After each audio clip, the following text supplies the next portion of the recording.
outcome from this election and what that could mean for economic confidence in the UK. So, Vince Cable, last time we had a Lib-Lab pact, we had to bring in the IMF. If you bail out the Labour government again, we'll bring in the IMF. No, this whole idea that outcome produces the disaster that George Osborne describing. I mean, it's scaremongering of the worst kind. I mean, they're losing the election and they're starting to panic. I mean, if you look at the indicators like sterling was actually lower a year ago when you were 10% ahead in the opinion polls.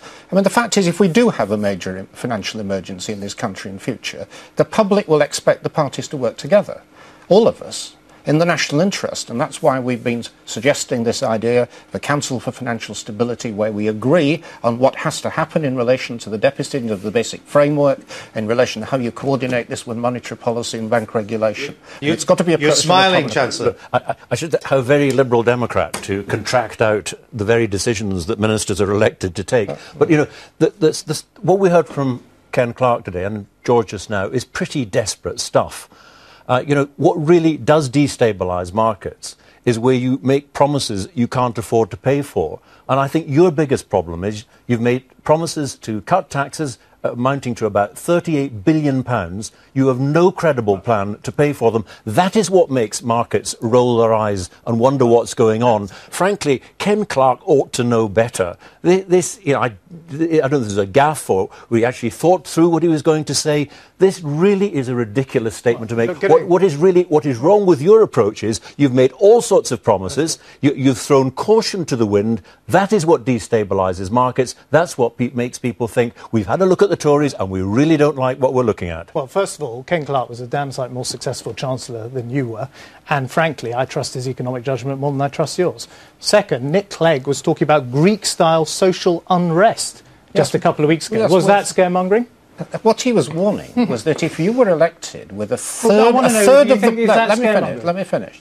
If you were elected with a third of the vote, say 60% turnout, 1 in 5 voters, and you try to ram through public spending cuts, which you've not explained, there would be very severe resistance. Well, there would be riots on the street. That's what Nick Clegg was implying. Is that right? It would be extremely difficult to carry through.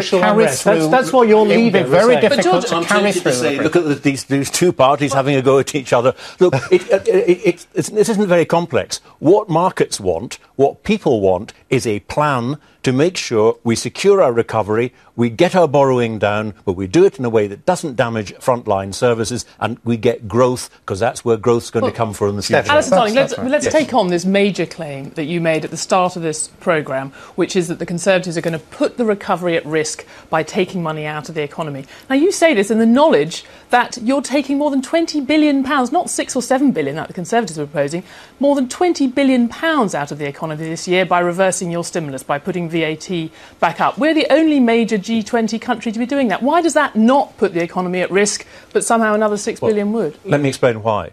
The stimulus measures we put in place, like the temporary reduction in VAT, I made it quite clear at that time, these were temporary to bring forward expenditure to make sure that we avoided going into recession. Now, to answer your question directly, to take out £6 billion, and it would be a quarter of the way through the financial year, I believe would damage the economy. And it's not just my view, it's the view of many, many economists who take the view that at a time like this, when recovery is fragile, to take that money out at the moment would put at risk the recovery, especially when it's quite clear that the confidence in the private sector and private sector investment has not yet returned. And I do not think taking that risk now could possibly be justified, especially... You know better than anyone here that £6 billion is not... You revised this year's borrowing figure by more than £6 billion when you stood up to give your budget this year. So we know that that's not actually... That's a rounding error, and we've had a lot bigger revisions in borrowing. Is it really the case that this would put the recovery at risk, 0.5% of GDP? Let's be clear, it either does matter, as George would say, or it doesn't matter, as you say. I think it does make a difference. I think public expenditure over the last couple of years or so has made the difference between our economy coming through things now and starting to grow and tipping into a deeper recession. But Alistair Darling, this is a £1.5 trillion economy. Are you saying that the recovery is so fragile that 6 billion would make the difference? What I'm saying is... Is that what you're saying? I'm saying that if you look at the totality of public expenditure at the moment, it is making a difference to our economy. It is keeping people in work. And, you know, today's figures show that this is a task that is by no means complete. Indeed, we need to do more to help people get into work. But if you start taking money out of the economy now, before we've got growth properly entrenched, you run a risk. And frankly, we do not need a government that is prepared, that is ready to take risks that I think are unacceptable. Yes, next year I think you'll get stronger growth then that's the time when you start making reductions in your borrowing in the way that I've set out. You used to be an economist. Do you seriously argue that 6 billion would make a difference one way or the other to a £1.5 trillion economy? No, I wouldn't. But what I would argue for is I would argue for broad fiscal neutrality. And I think on this issue of timing, it's absolutely right in the coming financial year. What does that mean in English? It means in simple English is not having a severe contraction of the budget deficit. Well, 6 billion isn't severe. Well, that's what I'm trying to say. What would be unwise is to have a severe fiscal contraction in the current year, given that the economy is fragile. What is happening? So what the Tories are doing is not wrong, This is what Alistair is not spelling out, is that there are very substantial cuts already going through in the name of efficiency savings. We can see this in areas of science and further education. It's happening on a large scale, and what we believe has to happen is spelling out to the public what these cuts have got to be. Yeah, I mean, on that point, I mean, Alistair Darling, didn't you only 18 months ago, the end of 2008, you announced cuts in spending of £5 billion for this financial year, and at the time you said it was tough but necessary. Isn't that what George Osborne, isn't that what the Conservatives are saying? I've made it clear there's two things. Firstly, 3 years ago, we announced a programme to take £30 billion out of, through efficiencies, doing things better, with money is recycled into the economy. I then increased that by a further £5 billion because I do think that, and this is an important I suppose, argument between the three of us. I do think that if you can be more efficient, you should be more efficient. But my whole argument, right since 2008, is you needed that public expenditure in the economy. Now, it's not just my view. There's many economists, the IMF, the OECD, they all agree that supporting the economy through this recession till we get growth has been an essential part of recovery. The next stage we've got to reach is, of course, how do you make sure you've got growth in the future? How do you get the jobs in the future? How do you make Britain excel again in many areas where already we do have a good reputation?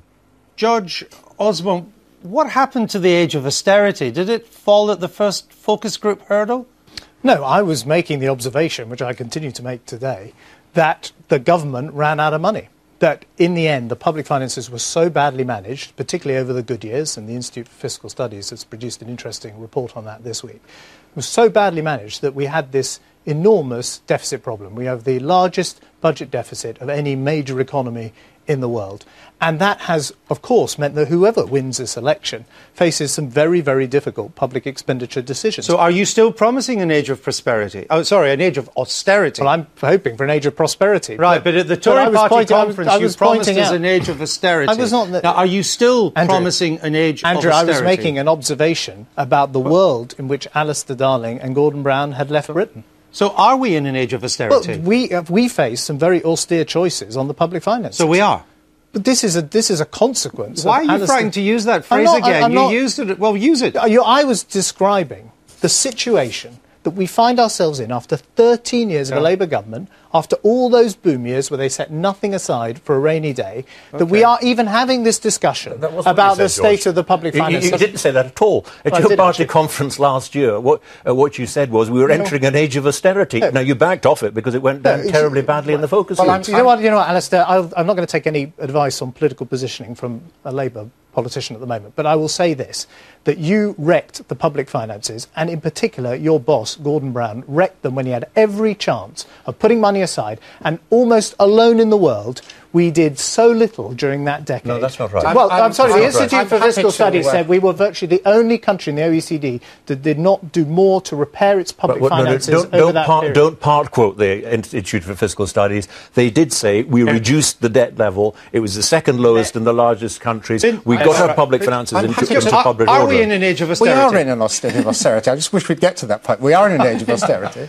It was primarily caused by the collapse of the banking system and the recession that followed. We've got to deal with it. The fact is the government has taken the costs of this big disaster on its own books, and we now have to pay for it. And the issue, partly a question of when, and that's what we've been debating, the question of how, and what we've been trying to do is spell out more specifically some of the cuts that have to be made. But you're right, there is an age of austerity in the public sector. Well, Stephanie, I think you've got a question for the Shadow Chancellor. George Osborne, I just think you've made having a credible plan for the markets on borrowing